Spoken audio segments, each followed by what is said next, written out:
Today's edition of the Nutgraf, published on 30th of August 2025, is titled Product is Finally Back in Power. AI has made everyone into PMs and designers, and this is terrific news for actual product managers and product designers. Starting this week, I am no longer the Chief Operating Officer at the Ken. I am going to go back to my previous role to head the Ken's products as its Chief Product Officer. So, why am I doing this? Because for the first time in a long while, I'm convinced that products are going to make a dramatic comeback. And hence, the people working on them, product managers and product designers, are going to become immensely valuable. Finally. And thus, I have also come back. For that, we can thank AI, but more on that later. Most people have a different view. In fact, if you'd asked me a month ago, I actually would have agreed with them. At the Ken's event on product building in the age of AI, one of the feedback we received from an attendee later was good event, but they could have been a little less PM bashing. I understand where they were coming from. PMs and product designers have been going through a pretty hard time. Increasingly, nobody is sure why they're still relevant anymore. Not CEOs, founders, or engineers. Most of India's newest AI startups don't even have PMs. Others don't see the need for hiring any at all because AI takes care of all the things that PMs have done. And it does it better and more cheaply. Product designers probably have it worse. Now, even the HR person in your company can make an account on Figma, connect your company's design system, and start churning out wireframes and high fidelity prototypes. So, most CEOs are naturally thinking, do I really want to hire an experienced PM or product designer and pay them an obscene amount of money just to listen to them lecture me about user research and product sense? Now that anyone can build, CEOs naturally want everyone to build. So, some people have started giving helpful advice on what PMs should do in order to stay relevant, which is the surest sign that they believe that this is an entire function that's stuck in a dead end job. PMs and product designers are waking up every day, opening LinkedIn, and figuring out their exit options. At the Ken's event, some of the audience members who are senior leaders in startups felt that PMs and designers would have to reinvent themselves by doing things like coding or by appropriating customer service roles like sales or even business development. But why listen to anyone else? Go talk to your nearest product person and ask them yourself. Chances are you'll be surprised by what they tell you. Last year, I conducted a detailed survey with 1,000 product managers across India and discovered a loose archetype among them, which I termed as the product manager. Loosely, these are smart, ambitious people who got into product management because they assumed that it was going to be exciting, interesting, and significant. But when they started doing it, they realized that it was anything but. Here's how I described it. Quote, product managers work in product management, aren't convinced that what they do has any meaning or purpose, and yet they still do it. They are the ones whose lofty expectations of product management have been dashed and killed by what they've experienced in their workplaces and companies. Ask them if they'd recommend product management as a career to a friend, and they would likely say no. Once they get comfortable, they are more likely to confess something like, this whole PM thing feels like a scam. It's all a fraud. End quote. So, to summarize where we are at, AI has made everyone into a product manager or a product designer. Founders and CEOs believe that PMs and product designers are mostly a waste of resources. And product managers themselves feel like they got tricked into this and hate doing it.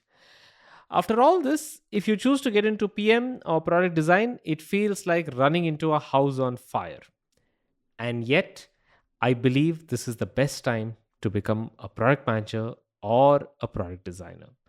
Trust me, I've been doing this for a while now, and the last time I felt this way was maybe back in 2013.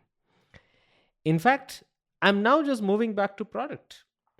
In fact, I'm not just moving back into product by myself. I'm actively recruiting others to join me. While other companies are annihilating these roles in their organizations. I'm hiring for product managers and product designers to help the Ken reimagine our products in an AI first world. So, if you're a PM or a product designer looking to join us, you can just apply. I'll drop a link in the show notes below. Obviously, you'll get to work directly with me. The work will be rewarding, but as most people who have worked at the Ken will tell you, it'll also be some of the hardest problems and opportunities you have ever solved in your career. We'll build many things that'll fail spectacularly. We'll also build a few that'll do well, but it'll be fun regardless. The reason why I'm so confident that the future belongs to product is because I can now see much more clearly what AI is actually doing to PMs and product designers and how this will play out. AI isn't killing these functions, it's simply clearing the field. Like the aftermath of an apocalypse, those who make it will be the ones who'll inherit the earth. My broad theory is this: in a world where anyone can build anything, the people who decide what to build will eventually become much more powerful. Today, everyone in your organization, starting from your HR person, your engineer, or that weird guy who has an impressive title like SVP Global Partnerships, thinks that they can do PM and design. In a few months, across organizations, there'll come a time when the CEO looks around at the smoldering wreckage all around and says, "My God, why are we building so much garbage? Can we please hire someone who decides what makes it to a product and what doesn't? Ideally, let's get someone who understands how to make these decisions well." I guarantee this is going to happen. It'll take some startups several quarters before they realize that they really screwed up their products and have no idea where to begin fixing it. Some of you are probably thinking, but that's what PMs do in organizations today. I hate to break it to you, but no, they don't. Long-time readers of the Nutgraf have known that for nearly a couple of years now, I have been griping and bemoaning how the art has gone out of product management and the function is now mostly filled with bureaucrats. The vast majority of PMs are just people whose primary job is to align everyone. They do not have any real power to do anything because all of that gets done and decided by somebody else. But when you have, like, say, 10 ideas, you need an execution plan. But when you have 300 ideas, prototypes, and vibe coded applications, you need a point of view. And the sharper the point of view, the greater the outcomes. Some people, especially in tech, have recently started throwing around a word called taste. This is what they're referring to. Unfortunately, taste is not a skill that can be acquired. There are no boot camps, courses, or communities that teach PMs how to develop taste. Taste is who you are as a person and a culmination of everything that you have experienced as a human. In other words, taste is art, not science. And finally, the art is back in product management. I can't even begin to tell you how exciting and liberating this feels. It's like someone just pressed a switch and all the old rules are gone and nobody knows what the new rules are. This is really what I've missed the most about product management, as I've written about on multiple occasions. Back in 2011, when I started my career, product was dismissed as an offshoot of the IT team. By 2016, friends on track for becoming partners at MBB firms were asking me how to break into product management. By 2020, gimmicky PM courses were everywhere. I have lived through it all. So by 2021, I felt that product management had run its course and decided to do other things instead. But today, I feel like the power has decisively shifted back to product. And so, I've shifted back myself. By the way, this power shift is not going to be easy or smooth, and there are going to be far more losers than winners. In a subscriber survey that I ran before the event, the functions that reported feeling the most pressure from AI were product managers and designers. Most of the current crop of PMs and designers have started to feel the heat and are looking for escape hatches. The ones who remain will go through a hellish, difficult transition. But I predict that in about 5 years, they'll be the ones who'll make products relevant again and in the process change the trajectory of their careers in ways they never imagined. If you're a PM and are wondering how to make this transition to this new era, I'm not entirely sure, but I know the kind of companies where it will happen. So, if you want to commit to a product career over the long term, this advice is for you. Some of this is what I looked for myself when I was starting off back in 2011, and most of these rules broadly hold true today. First, seek out companies that hold proprietary data, preferably the kind that actually makes AI driven products viable. By this, I don't mean stuff like transactions or user data, but actual human created stuff, which makes it a great hotbed for running tons of experiments using AI. A great example is Reddit, which is seeing a resurgence in fortunes thanks to AI.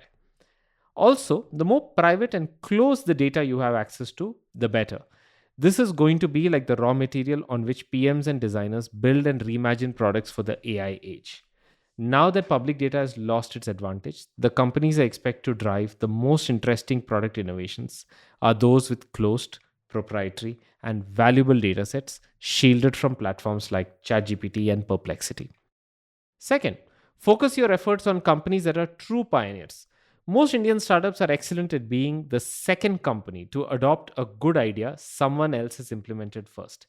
Again, this is the classical pre AI thinking because if you believe that product isn't an axis of disruption, how does it matter who builds it first? This is why the prevailing wisdom to PMs and designers is let someone else take the risk and experiment, and we'll copy the things that succeed. But this rule has changed because being the first to build a product now actually matters.